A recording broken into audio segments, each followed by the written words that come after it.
صلی علی محمد.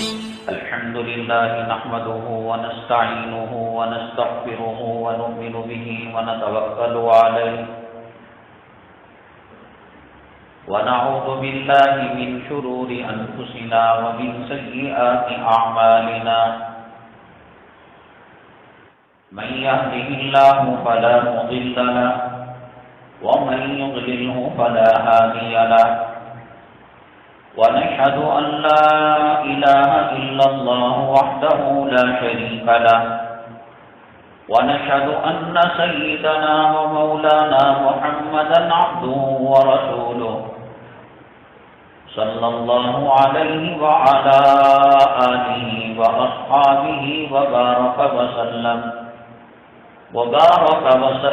تسليما كثيرا كثيرا. أما بعد فأعوذ بالله من الشيطان الرجيم. بسم الله الرحمن الرحيم. اقرأ باسم ربك الذي خلق الإنسان من علق. قال النبي صلى الله عليه وسلم إنما بعثت معلما أو كما قال النبي عليه الصلاة والسلام.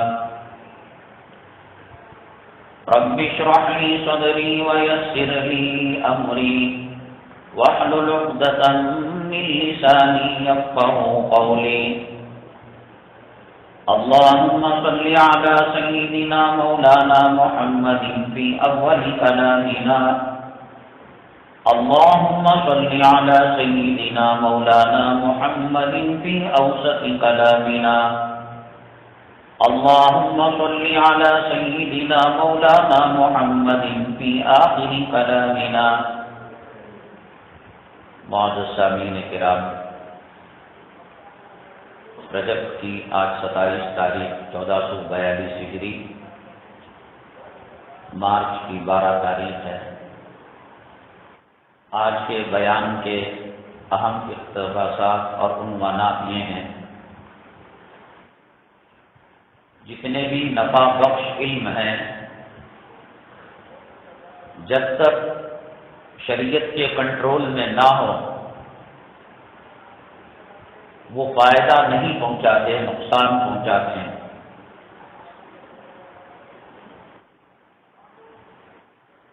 جس علم کے تانے بانے خشیت الہی سے نہ ملتے ہوں، تقوی اور طہارت کے تاروں کو نہ چھوتے ہوں، وہ علم بظاہر کتنا فائدہ پہنچائے لیکن حقیقت میں انسانیت کو نقصان پہنچانے والے ہوتے ہیں.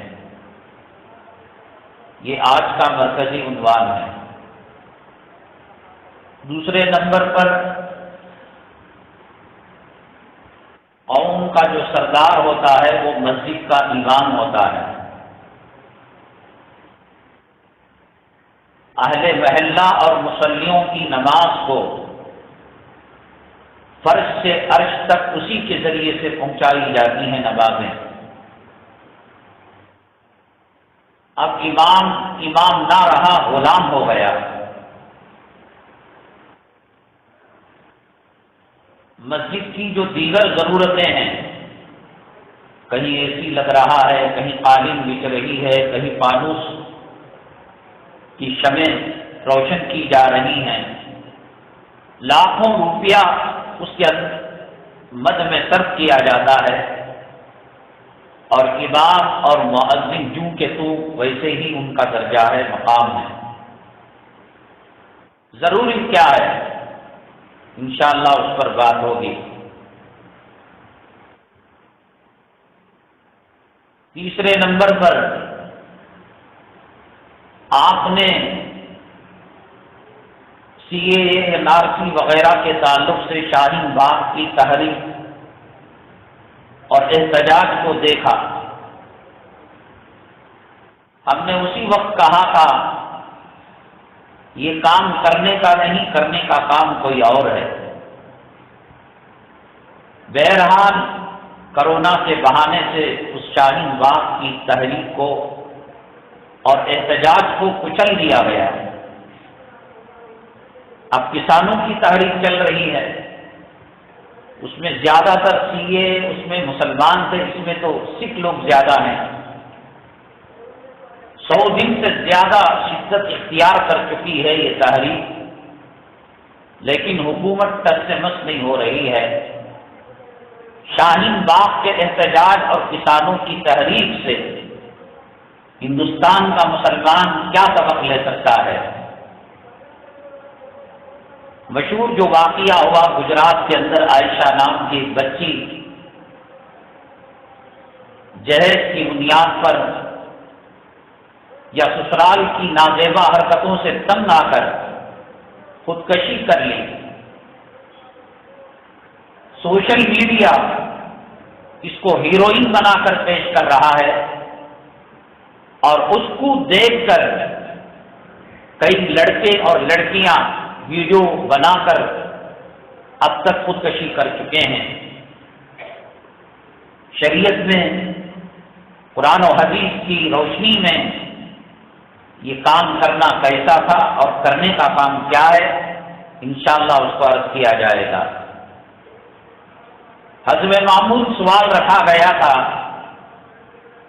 قبر میں جو 3 سوال ہوتے ہیں منکر نکیر کی طرف سے، من ربو کا تیرا رب کون ہے، وما دینو کا تیرا دین کیا ہے، اور تیسرا سوال جو کیا جاتا ہے ما تقول فی ھذا الرجل، اس آدمی کے بارے میں، اس شخص کے بارے میں، اس مقدس ہستی کے بارے میں تم کیا کہتے ہو، کیا سمجھتے ہو؟ علماء نے لکھا ہے کہ موتا اگر نیکوکار ہوتی ہے، متقی ہوتی ہے، پرہیزگار ہوتی ہے، اللہ کے حبیب پاک صلی اللہ علیہ وسلم کا قبر میں جلوہ دکھایا جاتا ہے۔ نبی کریم صلی اللہ علیہ وسلم کے دیدار سے امتی کو راحت پہنچتی ہے، قبر کی وحشت، ڈر، خوف، ہیبت سب نکل جاتے ہیں، اور آقا دو عالم صلی اللہ علیہ وسلم کے چہرے انور کو دیکھ کر بے ساختہ جو نیکوکار مومن ہے، مسلمان ہے، وہ کہتا ہے یہ میرے پیغمبر ہیں محمد صلی اللہ علیہ وسلم۔ علماء حقانی اور ربانی کا یہ مطلب ہے کہ رسول اللہ صلی اللہ علیہ وسلم اللہ کی طرح ہر جگہ حاضر و ناظر نہیں ہیں۔ اللہ تعالیٰ کائنات کے ذرے ذرے میں ہر جگہ اللہ حاضر و ناظر ہے۔ نبی کریم صلی اللہ علیہ وسلم مکے میں تھے تو مدینے میں نہیں تھے، مدینے میں تھے تو مکے میں نہیں تھے۔ کلام پاک کی صورتوں کی 2 تقسیم ہیں، ایک مکی ایک مدنی۔ مکے میں تھے تو مکی صورتیں، مدنی میں تھے، مدینے میں تھے، مکے کے باہر تھے، مدنی صورتیں۔ تو بیک وقت کئی لاکھ مردوں کو دفن کیا جاتا ہے، کرونا میں تو ہول سیل میں لوگ مر رہے تھے، تو بیک وقت ان کی قبروں میں، ان کی بھی قبر میں، ان کی بھی قبر میں، ان کی بھی قبر میں، عورتوں کی قبر میں، مردوں کی قبر میں یہ سوال کیا جا رہا ہے ماذا تقول فی ھذا الرجل، محمد صلی اللہ علیہ وسلم کے بارے میں آپ کی کیا رائے ہے؟ تو ہر خبر میں ہے، تو حاضر و ناظر ہیں۔ فلسطین میں کوئی قبر گاڑی جا رہی ہے مردے کو، وہاں بھی ہیں، مکے میں، مدینہ طیبہ میں، ہندوستان میں، بنگلور میں، کرناٹک میں۔ ایسا نہیں کہ تصویر دکھائی جا رہی، بذات خود نبی کریم صلی اللہ علیہ وسلم کی ذات گرامی، آپ کے نورانی منور چہرے کی زیارت کرائی جاتی ہے۔ اگر وہ نیک ہے تو بیک وقت اتنی قبروں میں کیسے آ رہے ہیں نبی کریم صلی اللہ علیہ وسلم؟ جبکہ جمہور علماء امت مسلمہ کا عقیدہ یہ ہے اللہ ہر جگہ ہے، رسول اللہ صلی اللہ علیہ وسلم ہر جگہ نہیں، حاضر و ناظر نہیں۔ حاضر و ناظر ہونا اللہ کی صفت ہے، پیغمبر کی صفت نہیں۔ تو پھر عالم برزخ میں بیک وقت ہزاروں لاکھوں مردوں کی تسلیم ہوتی ہے، تو وہاں بھی ہیں، یہاں بھی ہیں، یہاں بھی ہیں، وہاں بھی ہے، تو اس کا جواب کیا ہے؟ اور دوسری چیز، عربی کا ایک مزاج ہے، قریب کی چیز کو حاضہ کہتا ہے اور دور کی چیز کو ذالکہ کہا جاتا ہے۔ تو نبی کریم صلی اللہ علیہ وسلم کو قبر شریف میں حاضر کر کر حاضری کے وقت یہ نہیں کہا جاتا کہ ذالک الرجل، ذالکہ دور کے لیے، ہاذا قریب کے لیے، تو قریب کا لفظ بھی استعمال کیا جا رہا ہے اور رسول اللہ صلی اللہ علیہ وسلم کو حاضر و ناظر بھی نہیں سمجھا جا رہا ہے. تو اس کا حل کیا ہے، جواب کیا ہے، انشاءاللہ ہم عرض کریں گے. حضرات، لوگ یہ سمجھتے ہیں، علماء اور اسلامی تعلیمات اصلی تعلیم سے روکتے ہیں، منع کرتے ہیں. یہ بالکل بیکار بات ہے. جیسے عالم بننا اللہ تعالیٰ کی بڑی دین ہے، ایسے ہی اگر کوئی ڈاکٹر بنتا ہے، انجینئر بنتا ہے، لائر بنتا ہے، پروفیسر بنتا ہے، جج بنتا ہے، سائنسدان بنتا ہے، شریعت اس کی بھی سراہنا کرتی ہے، اس کو ریجیکٹ نہیں کرتی. مخلوق کو فائدہ پہنچانے والے یہ علوم ہیں. اگر سائنس اور ٹیکنالوجی ترقی نہ کر، اور سائنس اور ٹیکنالوجی کس کے باپ کی دین ہے؟ اللہ تبارک تعالیٰ ان کے ذہن میں ڈالا کہ ٹرین ایسے بناؤ، اللہ تعالیٰ نے ان کے ذہن میں ڈالا ہوائی جہاز ایسے بناؤ، اللہ تعالیٰ نے ان کے ذہن کے اندر القاء کیا کہ پانی کی جہاز. جب دنیا کی کسی درخت کا پتا اللہ کے علم کے بغیر حرکت نہیں کر سکتا، تو اتنی بڑی جہازیں، راکٹ، ہوائی جہاز، کیا انسان خدا بن گیا؟ اللہ کی بنائی ہوئی چیزوں میں رد و بدل کر کر، تصرف کر کر ایک چیز وہ بناتا ہے.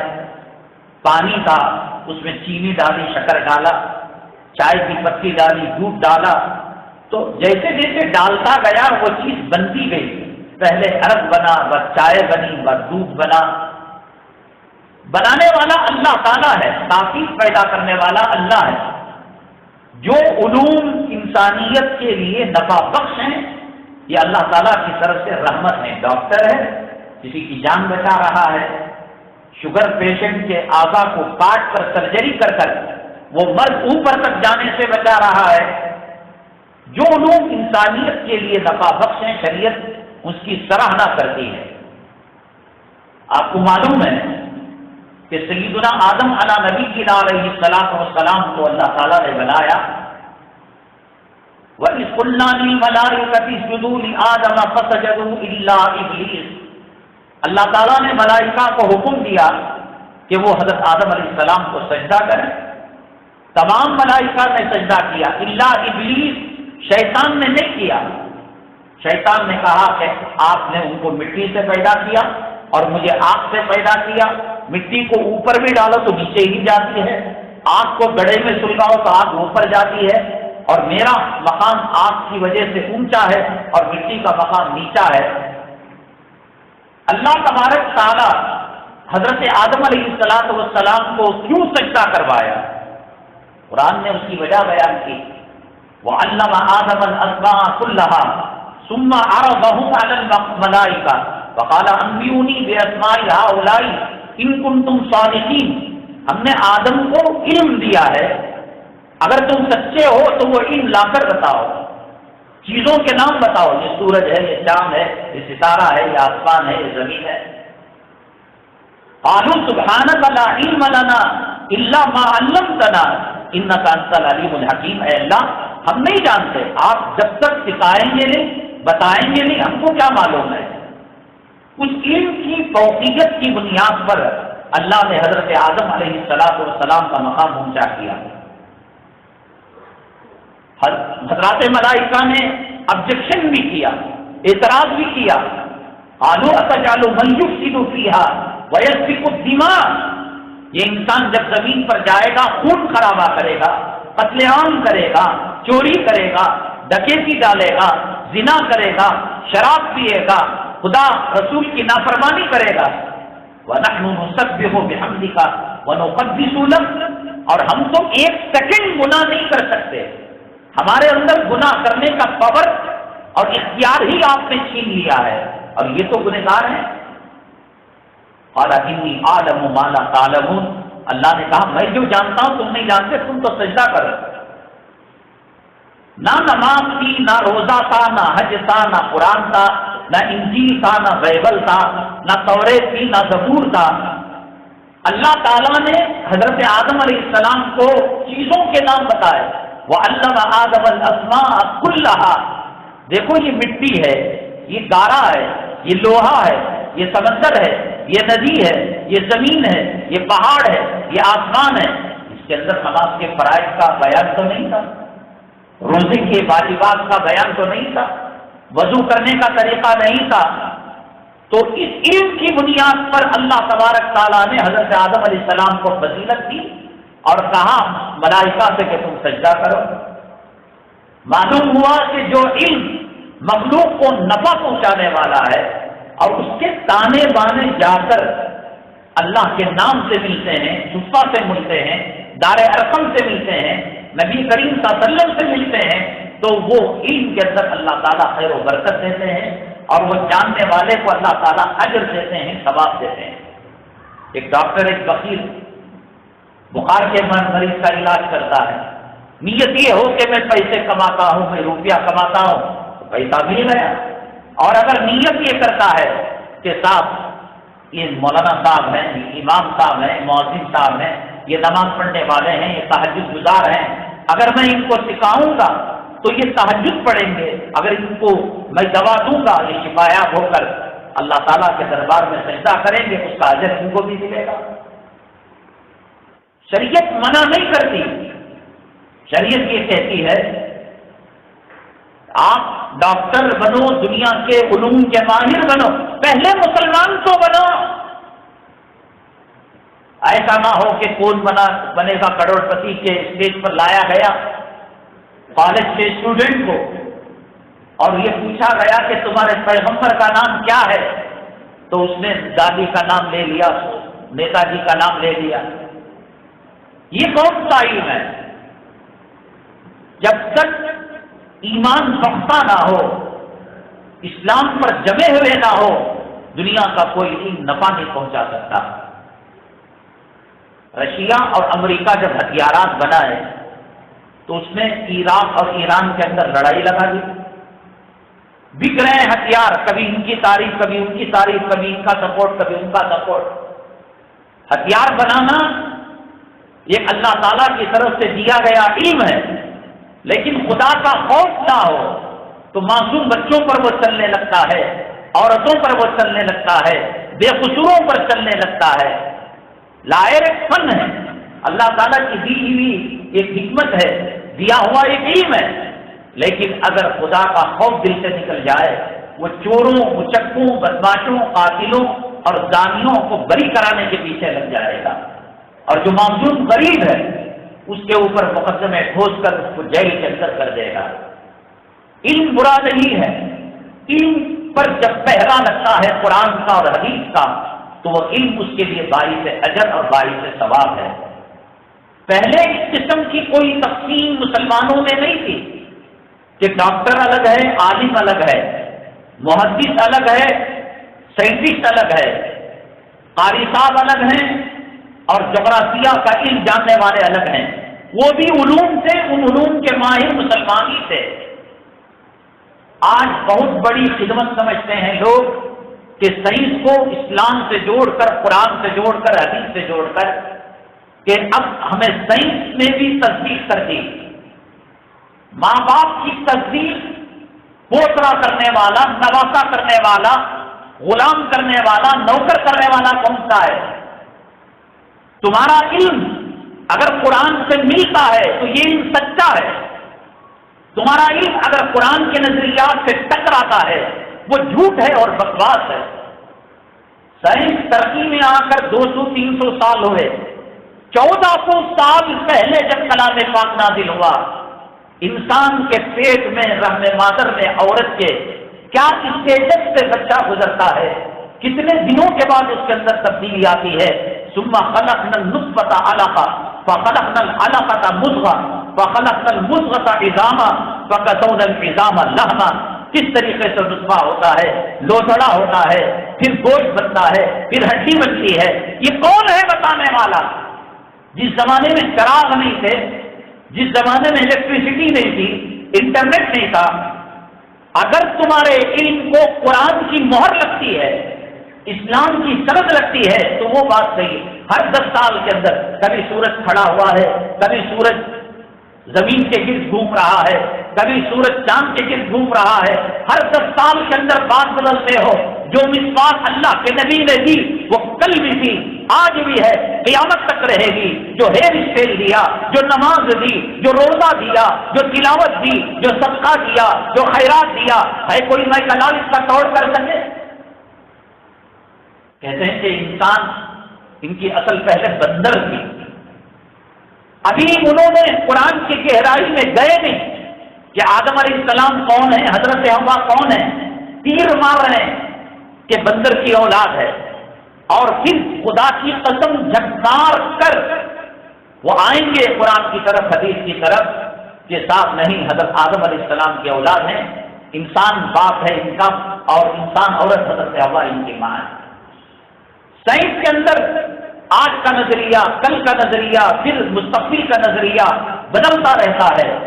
قرآن الف لام میم ذالک الکتاب پر جو شروع ہوا اور من الجنۃ والناس پر جو ختم ہوا، وہ تو کہتا ہے ان کنتم فی ریب مما نزلنا علی عبدنا فاتوا بسورۃ من مثلہ، لاؤ ایک سورت لا کر دکھاؤ، ایک آیت لا کر دکھاؤ، ایک جملہ لا کر دکھاؤ، ایک حرف لا کر دکھاؤ۔ جو کہہ دیا سائنس آج ماننے پر مجبور ہے۔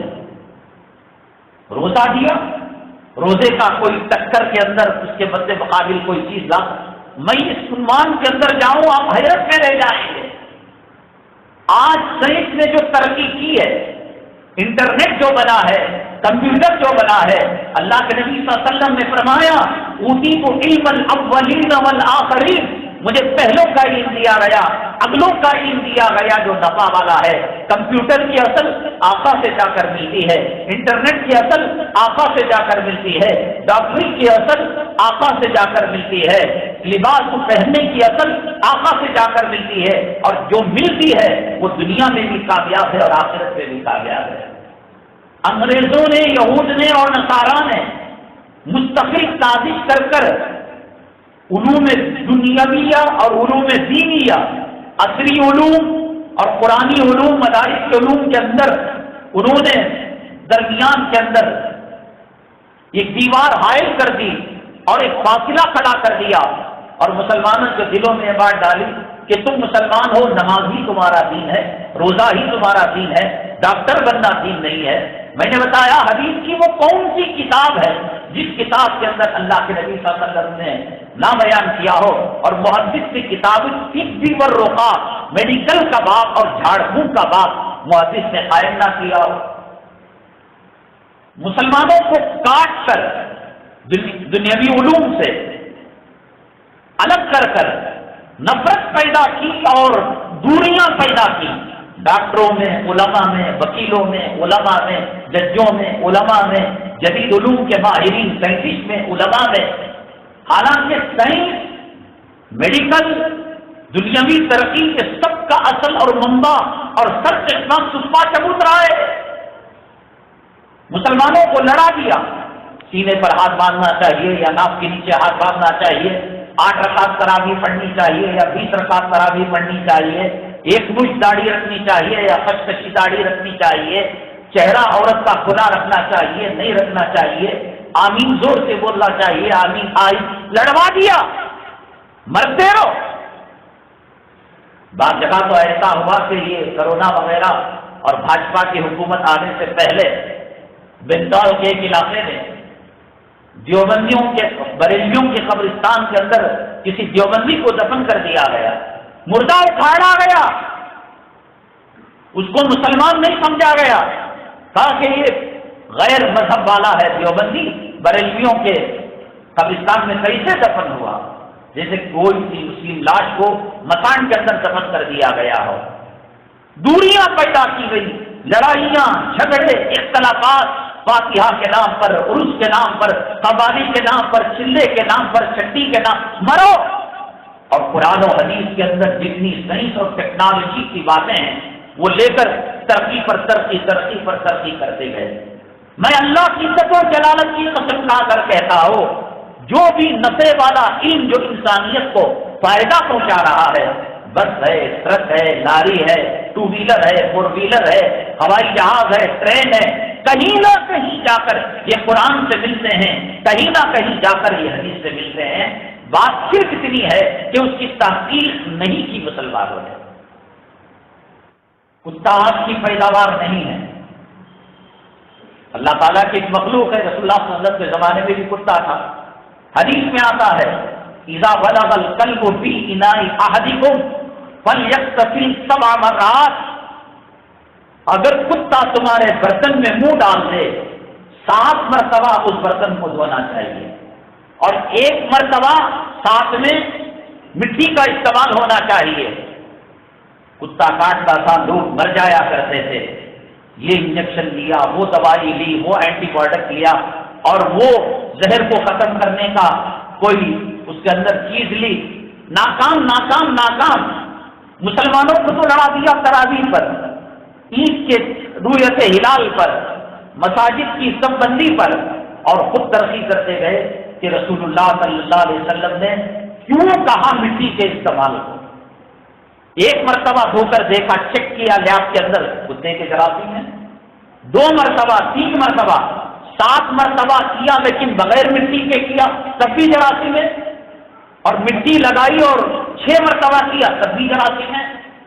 تو مٹی کا انالیسس کیا کیا چیز ہے جو کتے کے زہر کو مارنے والی ہے.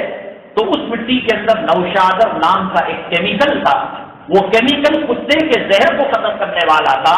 آج مشرق سے لے کر مغرب تک، شمال سے لے کر جنوب تک، زمین سے لے کر آسمان تک، اگر کہیں بھی کتے کاٹے کا انجیکشن دیا جاتا ہے، وہی رسول پاک صلی اللہ علیہ وسلم کی جو روایت ہے کہ جس کے اندر فرمایا کہ کتا اگر تمہارے منہ میں برتن میں منہ ڈال دے 7 مرتبہ اور 1 مرتبہ مٹی، اور نوشادر مٹی کے اندر دنیا کی ہر جگہ کی مٹی میں نوشادر ملا ہوا رہتا ہے.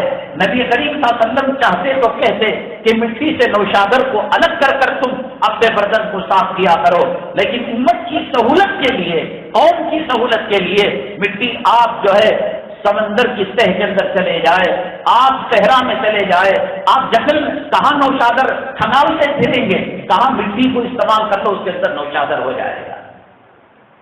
اللہ تبارک تعالیٰ کے یہاں ان علوم دنیا کی کوئی خاص فضیلت نہیں ہے.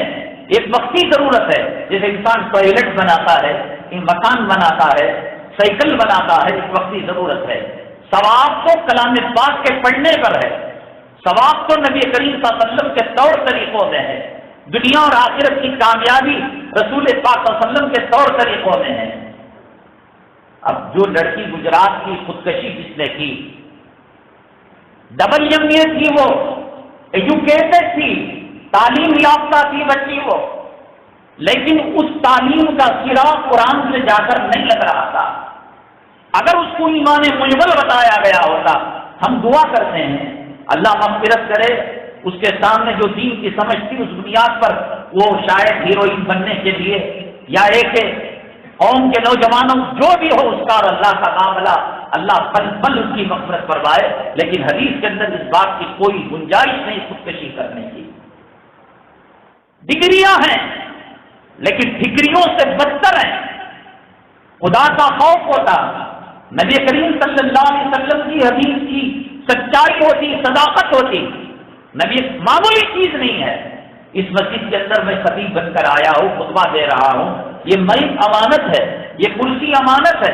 میں جلا نہیں سکتا، میں توڑ نہیں سکتا، میں اس کو لے کر گھر نہیں جا سکتا، میں ٹیوب لائٹ خراب نہیں کر سکتا. مسجد کی امانت ہے. ہم پیدا ہوئے، سر کے بالوں سے لے کر پیر کے ناخن تک یہ اللہ کی امانت ہے. اسی لیے ڈونیٹ جو کرتے ہیں، آنکھیں دینا، یہ کرنا، اسلام اس کی اجازت، تم اس کے مالک تو نہیں ہو. مجھے کسی نے کہا کہ آپ جا رہے ہیں مولانا مسجد، میری گاڑی لے کر جائیے، واپس میں چھوڑ دیجیے. اب میں دان کر رہا ہوں، تو لائٹ لے لے، تو پیٹرول لے لے، تو ٹائر لے لے، تو فلاں چیز لے. میں کیسے دے سکتا ہوں؟ یہ امانت ہے، یہ زندگی امانت ہے، اللہ کی دی ہوئی. تعلیمات، قرآنی تعلیمات کا پہرا یہ پر لگایا ہوتا تو خدا کی قسم وہ ایک کام نہ کرتی. اللہ کے نبی صلی اللہ علیہ وسلم نے فرمایا جو جس حالت کے اندر خودکشی کرے گا، خودکشی کرنے کا ادھیکار نہیں ہے، خودکشی کرنے کا انسان کو حق نہیں ہے، اللہ کی دی ہوئی امانت میں خیانت کرنے کا حق نہیں ہے۔ ڈگریاں تو ہیں، ٹھکریوں سے بدتر ہیں۔ فرمایا کہ اگر وہ آگ میں کود کر مر رہی ہے یا مر رہا ہے یا کٹ رہا ہے یا نلڈا کاٹ رہا ہے یا پھانسی دے رہا ہے، اللہ تعالیٰ بار بار یہی قیامت تک وہ عمل اس کو دہراتے رہیں گے، اور جہنم میں ڈالیں گے، وہاں بھی پھانسی دیتی رہے گی، وہاں بھی ندی میں ڈوبتے رہے گی، نکلے گی پھر ڈالیں گے، نکلے گی پھر ڈالیں گے، کوئی پھانسی لے کر مرا۔ حتیٰ کہ نبی کریم صلی اللہ علیہ وسلم نماز جنازہ نہیں پڑھایا کرتے تھے۔ کتنے بڑے بڑے گنہگاروں کے لیے نبی کریم صلی اللہ علیہ وسلم نے استغفار کیا۔ عبداللہ ابن ابی ابن سلول جو منافقوں کا سردار تھا، اسلام کو، نبی کریم صلی اللہ علیہ وسلم کی ذات گرامی کو جتنا کفر سے، جتنا یہودیت سے، عیسائیت سے، نصرانیت سے تکلیف، سب سے زیادہ جو تکلیف پہنچی آستین کے سام منافقوں سے پہنچی۔ ہر زمانے میں اسلام کو تکلیف ہوئی ہے، مسلمانوں نے تکلیف اٹھائی ہے۔ یہ میر جعفر، میر صادق، آستین، آج کے جو آستین ہے، 3 طلاق کے مسئلے کے اندر کون پٹیشن داخل کیا تھا؟ وہ مسلمان عورتیں تھی۔ 370 کے بارے میں کون کی یاد کیا تھا؟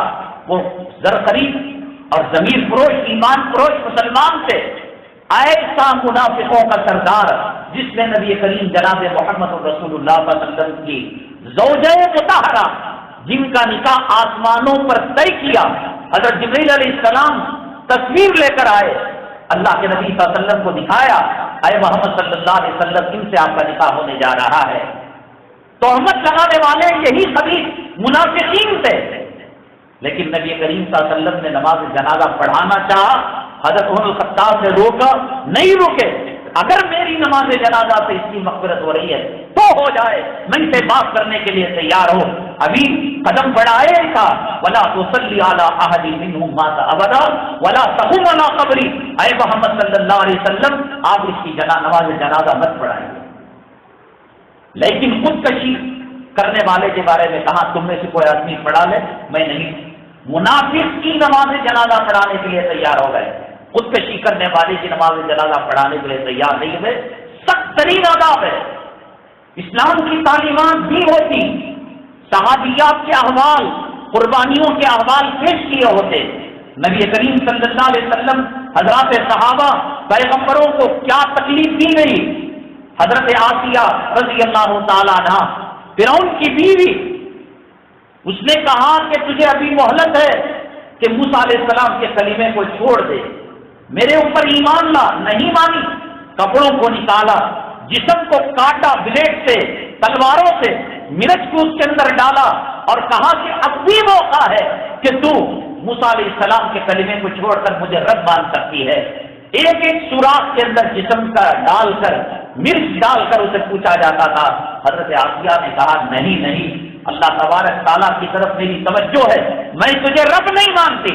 تو اس کے بعد اس ظالم نے یہ کیا، 2 ہاتھ ایسے دیوار کے اوپر لگائے اور بڑی بڑی میخیں، سن سے نازک ہے، آپ کی عورت تو جھنگور دیکھ کر ڈر جاتی ہے، چپکلی دیکھ کر ڈر جاتی ہے، کرنٹ جائے تو ڈر جاتی ہے، کوئی انجانی آواز آئے تو ڈر جاتی ہے، وہی سن سے نازک عورت ہے، اس کی بڑی بڑی میخیں دیوار کے اندر لگائی جا رہی ہیں، پیر کے اوپر بڑی بڑی میخیں دیوار کے اندر لگائی جا رہی ہیں، اور اس کے چہرے کو محل کی طرف کیا جا رہا ہے، سونا ڈالا جا رہا ہے، چاندی کے زیورات اس کے جو ہیں اس کو اڈیلا جا رہا ہے۔ تو حضرت آسیہ کی زبان سے نکلتا ہے سورہ تحریم کی آخری آیتوں میں، اے اللہ جنت کے اندر مجھے مکان دے دے۔ یہ کیا مکان مجھے دکھا رہا ہے؟ خودکشی نہیں کی، بچھوؤں کو جسم پر چھوڑا گیا، کاٹ کر مرچ کا مسالہ ڈالا گیا، ہاتھوں پیروں کے اندر میخیں اور لوہے کی کیلوں کو ٹوکا گیا، اور اس سے سب سے بڑی چیز عورت کی عزت اور آبرو ہوتی ہے۔ وزیروں کو پورے محل کے اندر بٹھا کر بیچ کے اندر ان کے کپڑوں کو اتارا گیا، اللہ اکبر، لیکن ان کے قدم ہلے نہیں۔ یہ اسلامی تعلیمات کی کوئی ایم بی اے کی ڈگری نہیں تھی۔ ڈگریاں لینے والے حالات کا سامنا نہیں کرتے، اس کو ہیروئن بنا کر جہیز لینا کس نے بتایا تھا؟ جہیز کا دینا کس نے بتایا تھا؟ بلکہ آج کل جو رفائی شادیاں ہوتی ہیں، اجتماعی شادیاں جو لوگ کرنے والے ہیں، یہ جہیز کو بڑھاوا دینے والے ہیں۔ بیچارہ اگر یوں ہی وہ کر لیتا شادی تو سنت کے مطابق غربت کی وجہ سے، فقیری کی وجہ سے فریج دے کر، واشنگ مشین دے کر، الماری دے کر، سونے کی چین دے کر، مکان کے ساز و سامان دے کر، وہ کہہ رہے ہیں کہ صاحب ہماری یونین نے، ہماری تحریک نے، ہماری جماعت نے غریبوں کی شادیاں کی۔ غریبوں کی کیا شادیاں کی؟ سنت کا مذاق اڑایا تم نے۔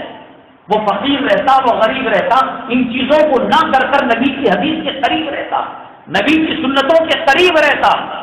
مسلمانوں کو الجھا دیا گیا، مسلمانوں کو بتا دیا گیا کہ دنیا الگ ہے، دین الگ ہے، جس کی وجہ سے اب دو طبقے ہو گئے، ایک ماڈرن طبقہ ہو گیا، ایک علماء کا دامن تھامنے والا طبقہ ہو گیا۔ ماڈرن طبقہ اتنا دور ہوا، اتنا دور ہوا، میں آپ کو بتاؤں، اگر کسی مسلمان بچے کو یہ آپشن دیا جاتا ہے کہ امریکہ کا پریزیڈنٹ بنایا جائے گا، اوباما کی جگہ رکھا جائے گا، بش کی جگہ رکھا جائے گا، ٹونی بلیئر کی جگہ رکھا جائے گا، مگر تجھ کو ایمان مجمل نہیں پڑھایا جائے گا، ایمان مفصل نہیں پڑھایا جائے گا، قرآن کی تعلیمات نہیں دی جائے گی، مسلمان کے نطفے سے اور نسل میں پیدا ہوا ہے، تو وہ بش کے پریزیڈنٹ کی کیوں اور صدارت کو امریکہ کی، یورپ کی، خدا کی قسم پیشاب کا خطرہ نہیں سمجھے گا۔ وہ کہے گا میرا ایمان مجھے سلامت کے ساتھ رکھے، سلامتی کے ساتھ رکھے گا، مجھے قرآن نہیں چھوڑنا ہے، نبی کی محبت نہیں چھوڑنا ہے، میں ٹھکرا سکتا ہوں، میں وائٹ ہاؤس پر پیشاب کر سکتا ہوں، وہ وائٹ ہاؤس، وہ صدارت، وہ کروڑ پتی بننا، وہ ارب پتی بننا، جس سے ایمان دور ہو، ہم لالچ بھیجتے ہیں ایسے پر۔ وہ فقیر ایک مسلمان ہوگا، وہ ان چیزوں کو ٹکرا دے گا، دنیا میں بھی ذلت، آخرت میں بھی ذلت۔ جب تک ہم یہ نہیں کہہ رہے کہ آپ کے بچوں کو کانوینٹ میں نہ پڑھائیں، اب دیکھیے نیا قانون آیا ہے ہندوستان کے اندر، جس دن بری خبر نہ آئے ٹی وی کے اندر، اخبار کے اندر، سوشل میڈیا کے اندر، وہ سمجھو وہ دن مسلمانوں کے عید کا دن ہے۔ کبھی طلاق کا مسئلہ، کبھی 370 کا مسئلہ، کبھی مسلمان بچوں کے حسب و نسب کا مسئلہ، پاپولیشن کا مسئلہ، آبادی کا مسئلہ، اذانوں کو کم کرنے کا مسئلہ، سڑکوں پر نماز پڑھ، کسی بھی نہ آئے۔ یہ منحوس حکومت جو مسلمانوں کے اعمال بد کی وجہ سے، مسلمانوں کے خدا کی دوری کی وجہ سے، کرونا آنے کے بعد شادیوں میں کیا تبدیلی آئی، داڑھی بڑھانے والوں میں کیا تبدیلی آئی، بے نمازیوں میں کیا تبدیلی آئی، فجر کی جماعت میں کیا تبدیلی آئی، خانقاہوں کی کون سی تعداد بڑھ گئی، مدارس کے طلبا کی کون سی تعداد بڑھ گئی، کتنے داڑھی بڑھوں نے داڑھی رکھ لیا، کتنے حرام خوروں نے حلال کے راستے پر چلنے لگے، کتنے ماٹی کیٹ کے مکان لے کر ماں کو 30 پر 6 مرتبہ کپڑے اتار کر بلاತ್ಕಾರ کرنے والے، یہ سن کر کے ماٹی کیٹ کا گھر لینا ماں کے ساتھ زنا کرنے کے برابر ہے، انہوں نے اس کو کرائے کے اندر کنورٹ کر دیا۔ قصور خدا کی قسم نہ موزی کا ہے، نہ مودی کا ہے، نہ بھاجپا کا ہے، ہمارے اعمال بد نے ان کو ہمارے اوپر مسلط کیا ہے۔ ہر آئے دن بابری مسجد کا مسئلہ ہو، نان نقشے کا مسئلہ ہو، طلاق کا مسئلہ ہو، شریعت تاریخ چھین لی ہندوستان کی آزادی کے بعد۔ مسلمانوں کو کہا شریعت گاڑی چلانا بھی ہے، شریعت کٹنگ کرنا بھی ہے، شریعت شادی کرنا بھی ہے، شریعت جو ہے گھر بسانا بھی ہے، مسلم پرسنل لا، فیملی مسائل کو دے دیا۔ کیا مسئلہ؟ طلاق کا مسئلہ، خلع کا مسئلہ، وراثت کا مسئلہ، ہبہ کا، یہ 4 مسئلے دے دیے کہ تم ان میں آزاد ہو۔ بقیہ جتنے کروڑوں مسائل زندگی گزارنے کے لیے ہیں، حکومت کیسے کی جاتی ہے، یتیم خانہ کیسے قائم کیا جاتا ہے، بینک کیسے قائم کیا جاتا ہے، گاڑیوں کے احکامات کیا ہیں، زمینوں کیا، سب ایک چھوٹا سا ٹکڑا دے کر کتے کے سامنے ہڈی ڈال کر، بسکٹ ڈال کر جیسے کچھ کرتے ہیں۔ 1947 میں پرسنل لا مسلمانوں کو دیکھ کر کلام پاک کے 30 پاروں میں 2-3 صفحے دے کر بقیہ سے ہٹا کر گویا انہوں نے مسلمانوں پر احسان کر دیا، جس کا نتیجہ یہ ہوا کہ ایک طبقہ جو دنیا سے لگا وہ دین سے اتنا دور ہوا۔ حضرت مولانا ارشاد صاحب رحمت اللہ علیہ فرمایا کرتے تھے، دارالعلوم دیوبند کے مبلغ سے حضرت کے گھر میں رہنے کا ہمیں بھی کچھ نصیبی کا موقع ملا، حضرت کے یہاں قیام کیا، حضرت کے مستقبل میں کھانا پینا تھا۔ وہ صاحب ترتیب تھے، بالغ ہونے سے لے کر موجودہ وقت تک کوئی نماز آگے پیچھے 5 وقت کی نہیں ہو پائی تھی۔ وہ سفر میں پورا انتظام رکھتے تھے، کہاں جماعت ملے گی، کہاں پلیٹ فارم کے اندر جو ہے انجن بدلے گا، پانی دیا جائے گا، وقت ملے گا نماز کا، جماعت کا سارا شیڈول رکھتے تھے۔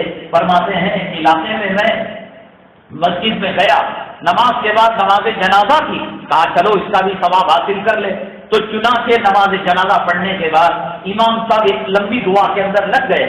نماز جنازہ خود دعا ہے، اللہم اغفر لحینا ومیتنا وشاہدینا، اس دعا پر اور کوئی دعا نہیں ہے، کرنا ہے اپنے طور پر کر لے، جیسے نماز کے بعد اجتماعی دعا کی جاتی ہے، شریعت میں اس کا تصور نہیں ہے۔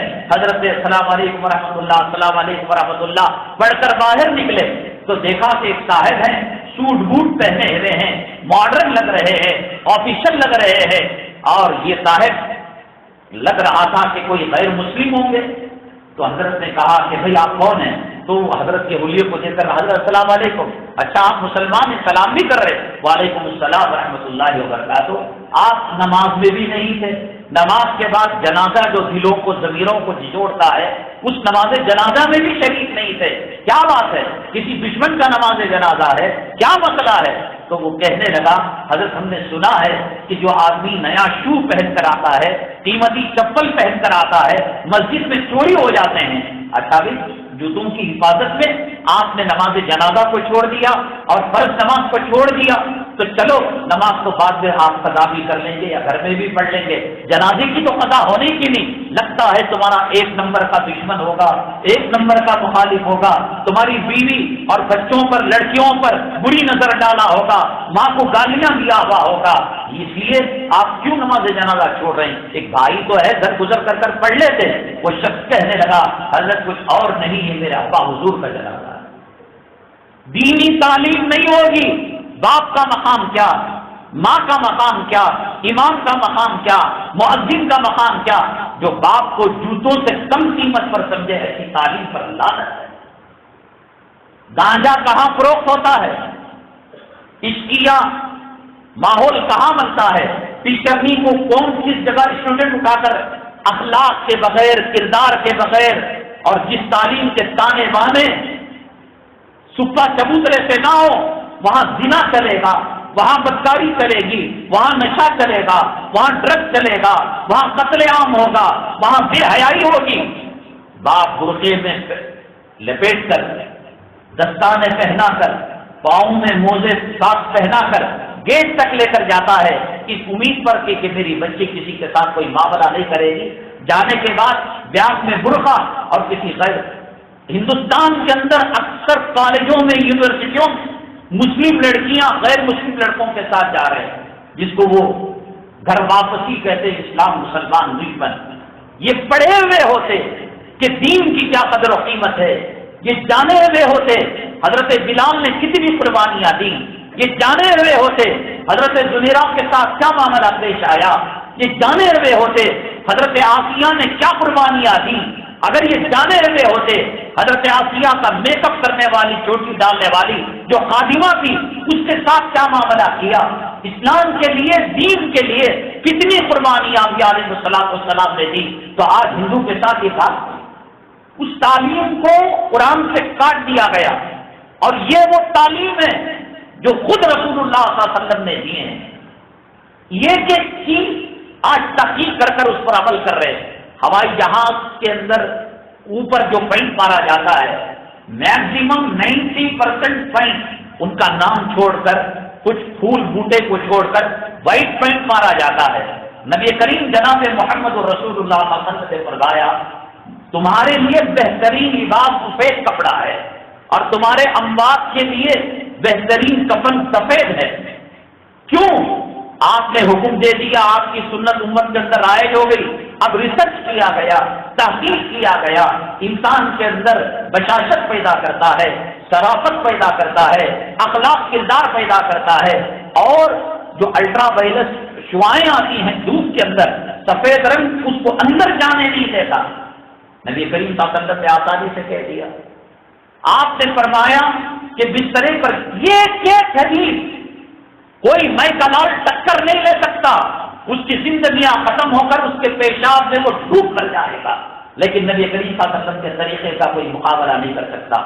داڑھی رکھنے کا حکم دیا، داڑھی منانے پر گلے کا کینسر آسانی سے آ جاتا ہے، داڑھی کے منانے پر قوت مردانگی 40 نسلوں تک آگے بڑھ جاتی ہے۔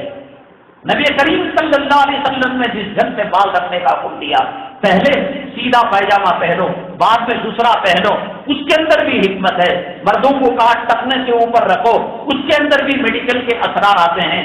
بسترے کو جھاڑنا 3 مرتبہ آپ نے حکم دیا کہ تم میں سے کوئی آدمی بسترے پر سونے لگے کپڑے سے 3 مرتبہ جھاڑ لے۔ آج کی سائنس کہتی ہے کہ بیکٹیریا انسان جہاں سوتا ہے تو وہاں بسترے پر گر جاتے ہیں، بغیر جھاڑے کے اگر وہ سو جاتا ہے وہ بیکٹیریا اس کے جسم پر حملہ آور ہو کر کئی قسم کی بیماریاں پیدا کرتے ہیں۔ نبی کریم صلی اللہ علیہ وسلم نے کم کھانے کو سنت قرار دیا، کہا کہ ایک حصہ پانی کے لیے، ایک حصہ ہوا کے لیے اور ایک حصہ غذا کے لیے، تو اس میں صحت بھی تھی اور اس میں انسان کی زندگی۔ اب یہ جو بڑے بڑے جم خانے بنے ہوئے ہیں، کوئی بھاگ رہا ہے، کوئی دوڑ رہا ہے، کوئی وزن چیز اٹھا رہا ہے، اور وجہ کیا ہے؟ اصل یہ وجہ یہ ہے کہ اس انسان کو 100 کلو کھانا تھا، اس نے 1.5 کلو کھا لیا، تو اب اس کو برن کرنا ہے، جسم کے اندر فاضل مادہ آ جائے گا، کولیسٹرول آ جائے گا، چربی آ جائے گی، جس کی وجہ سے مختلف قسم کی بیماریاں پیدا ہو جائیں گی۔ اللہ کے نبی صلی اللہ علیہ وسلم نے کہا کھانا کئی کو گلانا کئی کو۔ جم خانے سے مدینہ طیبہ میں ایک حکیم آئے، مدینہ طیبہ کے اندر 1 ہفتہ رہے، 1 مہینہ رہے، 3 مہینہ رہے، کوئی پیشنٹ حکیم صاحب کے پاس گیا نہیں۔ انہوں نے کہا تم لوگ بڑے سخت متعصب آدمی ہو، تمہارے پیغمبر کے پاس علاج کراتے ہو اور تمہارے مسلم ہاسپٹل اور نرسنگ ہوم میں علاج کراتے ہو، ہمارے پاس کوئی علاج کرانے آیا ہی نہیں۔ تو مدینہ طیبہ کے صحابہ کرام اور دیگر لوگوں نے کہا اصل میں کوئی بیماری آتی ہی نہیں، نبی کریم صلی اللہ علیہ وسلم نے ہمیں کھانے کا طریقہ بتایا، پانی پینے کا طریقہ بتایا، وہ 3 سانس میں پانی پینے کا کیوں حکم دیا، وہ بیٹھ کر پانی پینے کا کیوں حکم دیا، وہ دوپہر کے کھانے کے بعد قیل اللہ کا کیوں حکم دیا، اور رات کے اندر جلدی سو جانے کا کیوں حکم دیا، فجر کے بعد جگنے کا کیوں حکم دیا، فجر کے بعد سے لے کر اشراق تک جو ماحول رہتا ہے وہ جنت کا ماحول رہتا ہے۔ جو کمینہ، جو ملعون فجر چھوڑ کر ناپاکی کی جنابت کی حالت میں سورج کے چڑھنے تک سوتا ہے، ہزاروں بیماریاں اس کو لپیٹ لیتی ہے۔ آج اس رات کو بتوں کے پجاری سمجھ چکے ہیں، کافر سمجھ چکے ہیں۔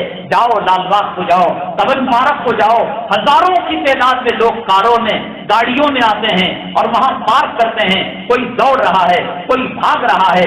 اللہ کے نبی صلی اللہ علیہ وسلم نے فرمایا کہ تم تہجد کو اٹھو، فجر کی نماز پڑھو اور اشراق تک اللہ کا ذکر کرو، حج و عمرے کا ثواب ملے گا۔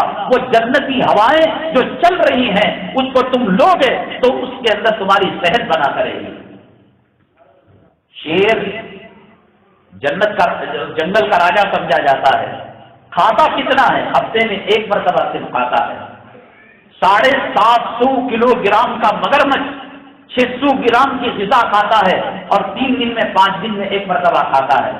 ہم یہ سمجھتے ہیں کہ چھوٹے چھوٹے ننھے منھے بچے ابھی سے ان کو پریکٹس کرائی جاتی ہے، نوالے بنا کر چندہ ماما کو دیکھو، سورج ماما کو دیکھو، اور شروع سے پیٹو بنانے کی فکر کی جاتی ہے، کبھی چپس دلا دی، کبھی یہ دلا دیا، کبھی وہ دلا دیا۔ تو حکیم صاحب کو صحابہ کرام نے کہا اللہ کے نبی صلی اللہ علیہ وسلم نے پیٹ کے 3 حصے بنا دیے ہیں، وہ حصے ہم نے کیے ہیں تو ضرورت ہی نہیں ہے۔ ایک حکیم کا ایک مسلمان عالم سے سابقہ پڑھا کہ حکمت کے بارے میں، میڈیکل کے بارے میں تمہارا قرآن کیا کہتا ہے؟ انہوں نے کہا کلو وشربو ولا تسرفو، کھاؤ پیو اسراف مت کرو، چبا چبا کر کھاؤ، 3 انگلیوں سے نوالا لو۔ ہر چیز کے بارے میں صحیح کہنے سے قرآن حدیث کا مقام نہیں بڑھا، صحیح وہاں تک نہیں پہنچی ابھی۔ 1400 سال پہلے جہاں قرآن پہنچ چکا تھا، 1400 سال پہلے جہاں حدیث پہنچ چکی تھی اس کے اندر کوئی تبدیلی نہیں ہے۔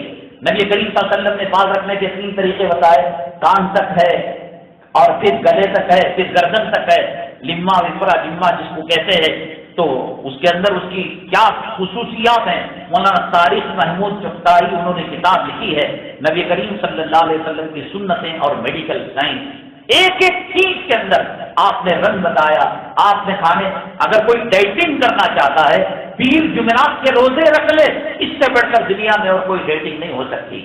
حضرت مولانا پیر ذوالفقار صاحب دعوت برکات مالیہ نے فرمایا، ایک صاحب مجھے ایکسرسائز کے بارے میں بحث و مباحثہ کر رہے تھے، کہہ رہے تھے کہ تم مسلمان بہت کم ایکسرسائز کرتے ہو۔ حضرت نے کہا ہم ایکسرسائز کرتے ہیں، نماز پڑھتے ہیں۔ کہاں نماز پڑھتے ہو، لیکن سر کو نیچا کر کر ٹانگ اوپر کر کر دیوار کو جو لگانے سے دماغ کی ایکسرسائز ہوتی ہے اور دماغ کے اندر فریش خون دوڑنے لگتا ہے اور تازگی پیدا ہوتی ہے، وہ ایکسرسائز تمہارے اندر نہیں ہے۔ حضرت نے میڈیکل سائنس سے بتایا کہ جب انسان دماغ کو ریفریش کرنے کے لیے دیوار پر چپکتا ہے، سر نیچے کرتا ہے، پیر اوپر کرتا ہے، جو فلوڈنگ ہے، خون کی دوران ہے وہ بڑھ جاتی ہے، جس سے انسان کو دورہ پڑ سکتا ہے اور انسان کومے میں جا سکتا ہے۔ لیکن حالت سجدہ میں کتنا خون کتنی مقدار کے اندر جانا، ایسی ایکسرسائز دنیا میں نہ تھی نہ ہے نہ قیامت تک آ سکتی ہے۔ ہمیں ایکسرسائز کے لیے نماز نہیں پڑھنا ہے، سنت کے مطابق اتنے چوڑے چوڑے پیر کر لیے، ایک پیر ادھر ایک پیر ادھر، تو اس سے کام نہیں ہوگا۔ 4 انگل کا فاصلہ رکھ کر آپ پڑھ کر دیکھیے کتنی شفا ملتی ہے نماز کے اندر، اور کتنا سکون ملتا ہے اور کتنی راحت ملتی ہے۔ ایک ایک چیز کے اندر اللہ کے پانی پیو تو اس کے اندر سانس مت چھوڑو، آپ صحیح جھک مار کر کہہ رہی ہے، انسان سانس چھوڑتا ہے تو بیکٹیریا آتا ہے اور جراثیم اس کے اندر آتے ہیں۔ سونے کے 4 طریقے ہیں، چت سے سونا، الٹا سونا اور دامی کروٹ سونا، سیدھی کروٹ سونا۔ وہ سنت جو سیدھی کروٹ سونے میں ہے، دل کی حالت کیا ہوتی ہے، معدے کی حالت کیا ہوتی ہے، ریڑھ کی ہڈی کی حالت کیا ہوتی ہے، یہ اطباء سائنسدانوں نے اس پر ریسرچ کیا اور کہا کہ ان 4 طریقوں میں 3 طریقے انسان کو نقصان پہنچانے والے ہیں، اور نبی کریم صلی اللہ علیہ وسلم کا دیا ہوا طریقہ جو ہے وہ اس کے اندر فائدہ ہے۔ ایک تو چھینک آتی، اچھی انسان کہتا ہے، اور ایک جمائی آتی ایسے منہ کھولتا ہے۔ اللہ کے نبی صلی اللہ علیہ وسلم نے فرمایا چھینک آئے تو الحمدللہ پڑھو اور جمائی آئے تو استغفراللہ پڑھو، روکنے کی کوشش کرو۔ دونوں عمل انسان کے اپنی مرضی سے نہیں ہوتے، اپنے آپ ہو جاتے۔ چھینک کوئی بٹن نہیں ہوتا کہ دبانے سے چھینکنے لگے اور جمائی آنے لگے۔ بالخصوص نماز کے اندر جمائی کو منع کیا گیا۔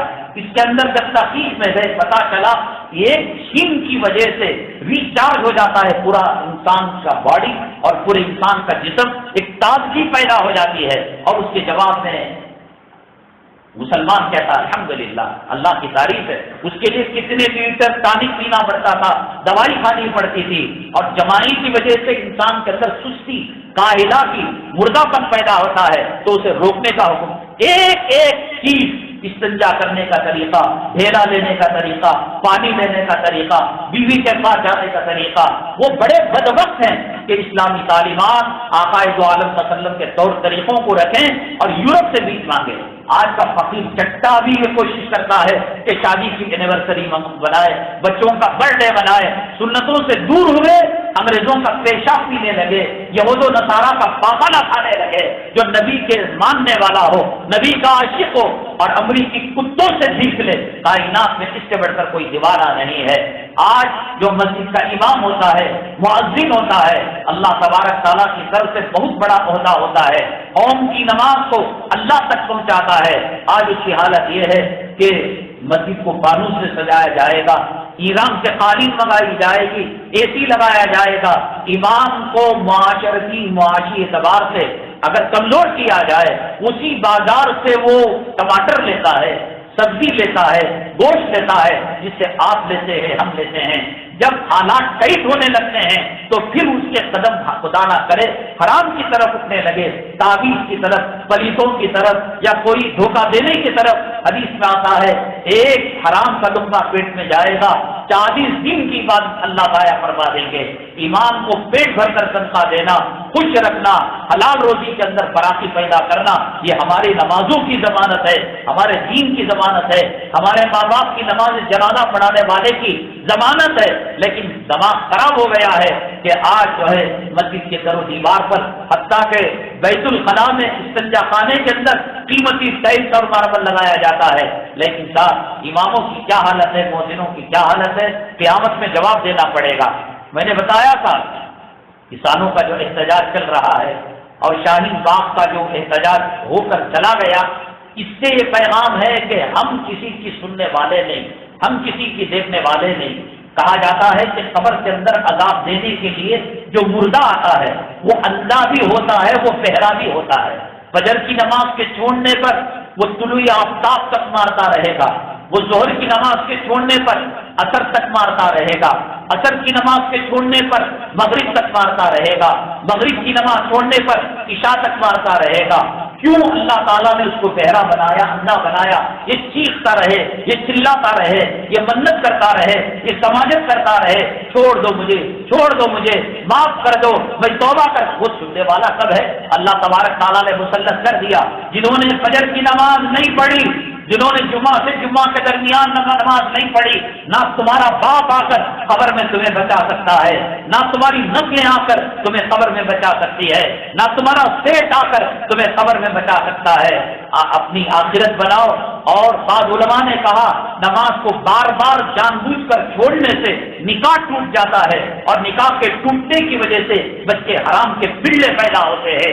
اتنے شریر، اتنے ذلیل اور اتنے کمینے کہ بڑے بڑے عامل لوگ اور پجاری لوگ تنگ آ جاتے ہیں کہ صاحب شیطان کو بس میں کر سکتے ہیں، تمہارے بچے کو بس میں نہیں کر سکتے۔ مسلمان کی نشانی، اسلام کی علامت، ایمان کی علامت معمولی درجے کی نماز ہے۔ بڑی بڑی قربانیاں صحابہ کرام نے جنگ کے میدانوں میں دی، نہ حکومت میں پیسہ ڈالنا پڑتا ہے۔ آپ کی سسرال اور آپ کی ننیال ددیال آپ کا اتنا استقبال نہیں کرتی۔ سردیوں میں گرم پانی اور گرمیوں کے اندر کولر کا پانی، پنکھا چل رہا ہے، اے سی چل رہا ہے، چندے پر کوئی جبر نہیں، اس کے باوجود اگر کوئی نماز چھوڑتا ہے تو اس کا مطلب یہ ہے کہ اسے کفر پسند ہے، اسلام پسند ہے۔ اس طریقے سے جو آئندہ حالات آئیں گے، ابھی ایجوکیشن کا سسٹم بدلا جا رہا ہے۔ تیسری کلاس، 5ویں کلاس اور 8ویں کلاس میں گیتا پڑھایا جائے گا، رامائن اور مہابھارت کو پڑھایا جائے گا۔ اس کی شروعات ایجوکیشن کے ذریعے سے ذہنوں کو بدلنے کی، جب رامائن سیریل آیا تھا اور مہابھارت سیریل آیا تھا، مسلمانوں کے گھروں میں عورتیں اور بچے اپنے تمام کام کاج کو آگے پیچھے کر کر رامائن کی طرف متوجہ ہوئے اور مہابھارت کی طرف متوجہ ہوئے۔ وہی انہوں نے اس فاؤنڈیشن کا پہلا پتھر رکھ دیا تھا کہ ہندوستان کے اندر ہندوتوا اور ہندو راشٹر بنانا ہے۔ اب ایجوکیشن سسٹم کے اندر اس چیز کو لایا گیا، لائے بغیر بھی مسلمان کون سا نمازی تھا، کون سا نبی کے چہرے کو فالو کرنے والا تھا، کون سا نبی کے طریقے کو فالو کرنے والا تھا۔ اب وہ برتھ ڈے منا رہا ہے، وہ شادیوں کے اندر حرام زادگی کا مقابلہ کر رہا ہے۔ وہ کم ہے، اس سے زیادہ میں حرام زادہ ہوں، وہ اگر میں کم ہے میرے سے زیادہ کوئی اور حرام زادگی کا مظاہرہ کر رہا ہے۔ لیکن جب یہ سسٹم آ جائے گا اور پھر اس کے بعد طہارت سے دور رکھا جائے گا، نبی کریم صلی اللہ علیہ وسلم کی نفرت دی جائے گی۔ میں اس لیے بار بار کہہ رہا ہوں، کون سی جمعہ آخر جمعہ ہے، کون سی مسجد کی باجماعت نماز آخری نماز ہے، کہا نہیں جا سکتا۔ سکرات ہندوستان کے مسلمانوں کی شروع ہو چکی ہے اور موت کے دامن میں پہنچ چکے ہیں۔ دیا چراغ ٹمٹمانا شروع ہو گیا ہے، اس کی مدھم روشنی کبھی ادھر کبھی ادھر جا رہی ہے۔ کب ہندو راشٹر بنے، کب اذانوں پر پابندی لگے، خدا نہ کرے کب یہ ماحول ہو کہ ایک ڈرانے والا ڈرا رہا ہے، ایک بشارت دینے والا بشارت دے رہا ہے، کب یہ ماحول ختم ہو۔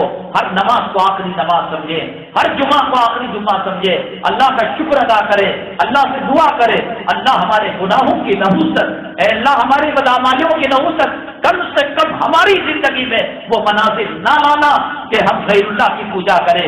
اسلام کی حرمت، نبی کریم صلی اللہ علیہ وسلم کے طور طریقے ہماری زندگیوں سے نکل جائے، یہ دعا کرے۔ یہ کریں گے کب؟ جب اسلام سے محبت ہوگی۔ یہ کریں اسی لیے، اس سے پہلے یہ ہوتا تھا کہ پیٹرول کے دام 2 روپے بڑھ گئے، شیواجی نگر کی چوک میں کچھ لوگ تختیاں لے کر نکل گئے، مرد آباد مرد آباد، تو وہیں پر 1 روپیہ گھٹانے کا اعلان وزیر خزانہ کی طرف سے، وزیر پیٹرولیم کی طرف سے آ جاتا کہ 2 روپے بڑھا، 1 روپیہ گھٹا دیا گیا۔ اب ہزاروں کی تعداد کے اندر کسان جمع ہوئے ہیں، شاہین تحریک میں جڑے ہوئے ہیں، وہ عذاب دینے والے قبر کے اندر جو فرشتے ہیں، جو گونگے ہوتے ہیں، اندھے ہوتے ہیں، بہرے ہوتے ہیں، ان کو اللہ نے بہرا کر دیا ہے۔ ہماری فرمائش ان تک جا رہی، تم جو کرنا کرو، ہم جو ہے اپنے فارمولوں پر عمل کریں گے، ہم اسلام کے خلاف، مسلمانوں کے خلاف محاذ تیار کریں گے۔ یہ دونوں تحریکیں ہمارے سامنے ہیں۔ اس سے پہلے کوئی معاملہ ہوتا، مسجد کے قریب ایک سڑک آ جاتی، ڈر تھا کہ مسجد کے صحن کی دیوار کو ٹچ کر ڈالیں گے۔ بنگال کے اندر ایک مسجد میں یہ 4 لین جا رہی تھی، مسلمان آ گئے میدان کے اندر تو انہوں نے اس کے رخ کو موڑ لیا، رخیں مڑا کرتے تھے، اب جو ہے مسجدوں کو ٹارگٹ کیا جا رہا ہے، اب عبادت گاہوں کو ٹارگٹ کیا جا رہا ہے۔ اتنی بڑی شاہین تحریک، اتنا بڑا کسانوں کا احتجاج، کان پر جوں تک نہیں رہی گی۔ کل خدا نہ کرے ایک سیکسول کوڈ آ جائے، طلاق کا مسئلہ آ جائے، اذان پر پابندی آ جائے، تم لاکھوں مسلمان مل کر احتجاج کرو تو وہ کہیں گے ہم نے کسانوں کی تحریک کو سنا بھی نہیں، دیکھا بھی نہیں، اور شاہین تحریک کو تم کرنے والے، ہم اس کے اندر ایک قدم پیچھے نہیں اٹھے، اب کون سی بکواس کر رہے ہو، جاؤ مرو۔ اس لیے مسلمان کو محتاط رکھنا چاہیے۔ میں نے بتایا تھا وہ لڑکی نے جو کام کیا، اسلام کی تعلیمات سے وہ آشنا نہیں تھی۔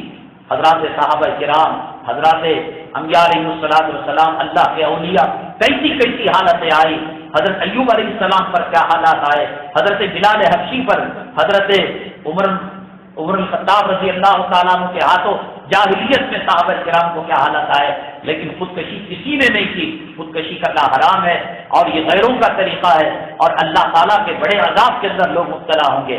میں نے بتایا تھا خبر کے اندر نبی کریم جناب محمد رسول اللہ صلی اللہ علیہ وسلم تشریف لائیں گے اور بیک وقت لاکھوں جگہ مردوں کو دفن کیا جائے گا۔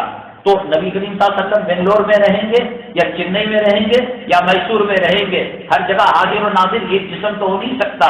اصل بات یہ ہے کہ اس قبر اور نبی کریم صلی اللہ علیہ وسلم کے روضے مبارک کے درمیان میں جو مٹی ہے، درمیان میں جو فاصلے ہیں، ان فاصلوں کو اللہ پٹا دیں گے۔ قبر اور نبی کریم صلی اللہ علیہ وسلم کے روضے کے درمیان اللہ تبارک تعالیٰ ایک روشنی پیدا کر دیں گے۔ اس لیے نبی کریم صلی اللہ علیہ وسلم بجائے کسی کے قبر میں جانے کے اپنے روضے مطہرہ میں رہیں گے، لیکن فلسطین میں دفن ہونے والا، کرناٹک میں دفن ہونے والا، آندھرا میں دفن ہونے والا، تمل ناڈو میں دفن ہونے والا، اس کی قبر اور نبی کریم صلی اللہ علیہ وسلم کے روضے کے درمیان جو فاصلے ہیں اس کو ختم کر دیا جائے گا۔ اسی لیے حضرت ابراہیم علیہ السلام نے ستاروں کو دیکھا، چاند کو دیکھا، سورج کو دیکھا، فلما جن علیہ اللیل رأى کوكبا قال ھذا ربی، ھذا آتا ہے قریب کے لیے، لیکن ستارے چاند تو دور ہے۔ حضرت ابراہیم علیہ السلام نے کہا یہ میرا رب ہے۔ اصل میں ستاروں اور حضرت ابراہیم علیہ السلام کے درمیان جو ڈسٹینس تھا وہ شارٹ ہو گیا، تو وہ چیز جو دور تھی اس کے لیے حضرت ابراہیم علیہ السلام نے ھذا کا لفظ استعمال کیا، تو اس میت اور نبی کریم صلی اللہ علیہ وسلم کے روضے کے درمیان جو فاصلہ تھا وہ کاٹ دیا گیا، تو اب وہ دوری نہیں رہی، تو اس لیے کہا جا رہا ہے ما تقول فی ھذا الرجل، اس آدمی کے بارے میں کیا کہہ سکتے ہو؟ جو لوگ داڑھی مڈے ہیں، جو لوگ کچکشی داڑھی رکھنے والے ہیں، جن کا جسم حرام سے پلا ہوا ہے، نبی کریم صلی اللہ علیہ وسلم اپنی حیات طیبہ میں داڑھی مڈوں کو چارہ نہیں ڈالا، داڑھی مڈوں کو نفرت کی نگاہ سے دیکھا۔ کچکشی داڑھی کوئی معنی نہیں رکھتی، کوئی مطلب نہیں رکھتی، نبی کے چہرے سے محبت ہے، نبی کا چہرہ اپناؤ، نبی کے کردار اخلاق کیریکٹر سے محبت ہے، جسم سے حرام کا خون فلٹر کرو، تب نبی کریم صلی اللہ علیہ وسلم کی زیارت ہوگی، ورنہ قبر کا معاملہ، قبر کی دہشت، قبر روزانہ 70 مرتبہ ہم سنے نہ سنے یہ کہتی ہے اے مسلمان، اے عادل بھائی، اے شکیل بھائی، اے فلاں صاحب، میں تنہائی کا گھر ہوں، میں کیڑوں مکوڑوں کا گھر ہوں، آنکھوں کی پتلی کی پانی ختم ہو جائے گا، پیٹ کا گوشت ختم ہو جائے گا، زبان کو دیمک چاٹ لے گی، یہ بنگلے رہ جائیں گے، یہ دلہن کے کپڑے رہ جائیں گے، یہ تجوری اپنی جگہ رہ جائے گی، ہر دن کوئی نہ کوئی مر رہا ہے، مرنا اس کے لیے کوئی ضروری نہیں، کل من علیہا فان ویبقی وجہ ربک ذو الجلال والاکرام، تمام جب مر جائیں گے ملک الموت باقی رہیں گے۔ ملک الموت اتنی خطرناک چیز ہے، اللہ تعالیٰ فرمائیں گے آپ بھی تشریف لے جائیے، آپ بھی مر جائیے، وہ